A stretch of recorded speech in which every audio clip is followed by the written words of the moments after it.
আল্লাহ বলেন ওয়াইদা মাসাগুল খায়রু মানুআ, আর যখন তাদের কাছে কল্যাণ চলে আসে, অর্থ সম্পদ চলে আসে, তখন তারা কৃপণ হয়ে যায়, ওই অর্থ সম্পদ ব্যয় করে না। অথচ যখন তার ছিল না তখন সে অস্থির হয়ে গিয়েছিল, সেই হিসেবে যখন আসছে তখন খরচ করার দরকার ছিল। আল্লাহ বলেন ইল্লাল মুসাল্লিন, যারা নামাজি তাদের মধ্যে এই স্বভাব থাকবে না। তার মানে যখন অর্থ সম্পদ আসবে তখন সেটা নিজের কাজে ব্যয় করবে, আল্লাহর রাস্তায়ও দান করবে, এর মধ্যে গরিব দুঃখীদের হক অধিকার আছে সেগুলোও পালন করবে। যে কেমন মুসল্লি, যে শুধুমাত্র রমজানের নামাজ পড়ে চলে গেছে, শুধুমাত্র জুমার নামাজ পড়ে, ঈদের নামাজ পড়ে, এরকম মুসল্লি নয়।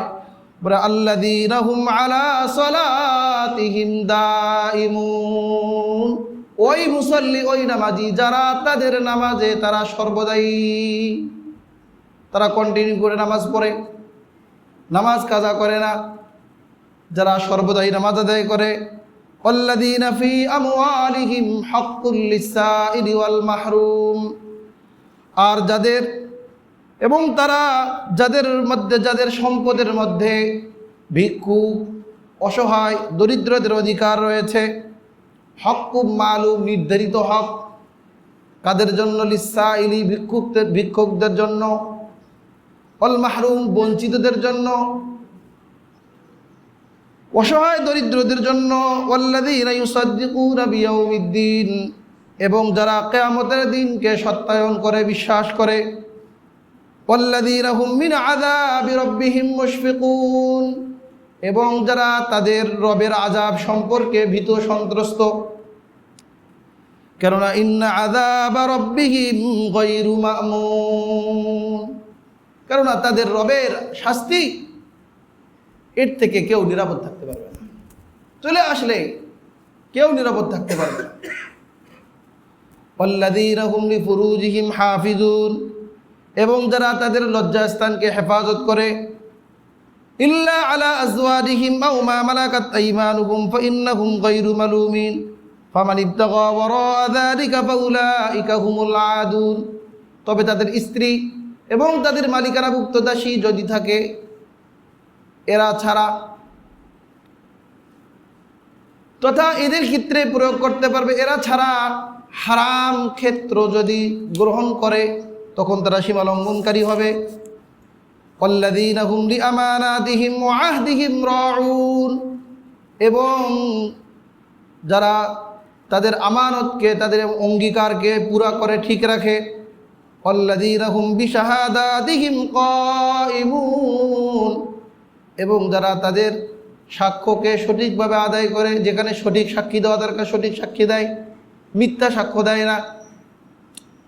ওয়াল্লাযীনা হুম আলা সালাতিহিম ইউহাফিজুন, আবার বিশেষ করে বলা হচ্ছে, আগে তো প্রথমে বলা হয়েছে ওয়াল্লাযীনা হুম আলা সালাতিহিম দাইমুন, যারা নামাজে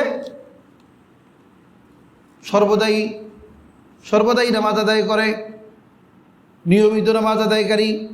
এখানে বললেন ওয়াল্লাযীনা হুম আলা সালাতিহিম ইউহাফিজুন, এবং যারা তাদের নামাজকে হেফাজত করে, নামাজের সময় মতো, নামাজের ফরায়েজ, ওয়াজিবাত, সুনান সব কিছুকে বিবেচনা করে, লক্ষ্য করে সঠিকভাবে নামাজ আদায় করার নাম হলো নামাজের হেফাজত।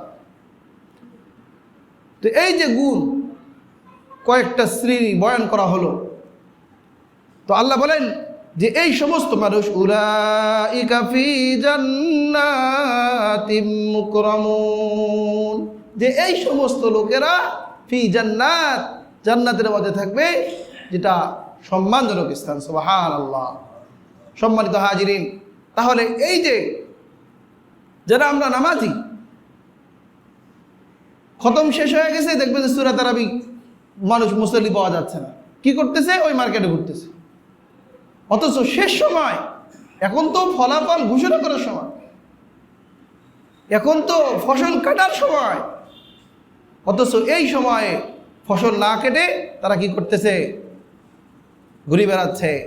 তার মানে এখানে আল্লাহ তাআলা বললেন, যারা নামাজের মধ্যে সর্বদাই অবস্থান করে, তাহলে এই সিফাত যার মধ্যে থাকবে না সে তো এই পুরস্কার পাবে না। উলাইকা ফি জান্নাতিম মুকরামুনের অধিকারী তারা হতে পারবে না। এজন্য আমাদের নামাজের ক্ষেত্রে অবশ্যই দায়িত্বশীল হতে হবে। আর শয়তান আমাদেরকে পথভ্রষ্ট করবার জন্য অনেক ফাঁদ পেতে দিয়েছে। এখন যারা আল্লাহ তাআলার হুকুম বাদ দিয়ে শয়তানের পথ অবলম্বন করবে তারা ওই শয়তানের দলেই চলে যাবে।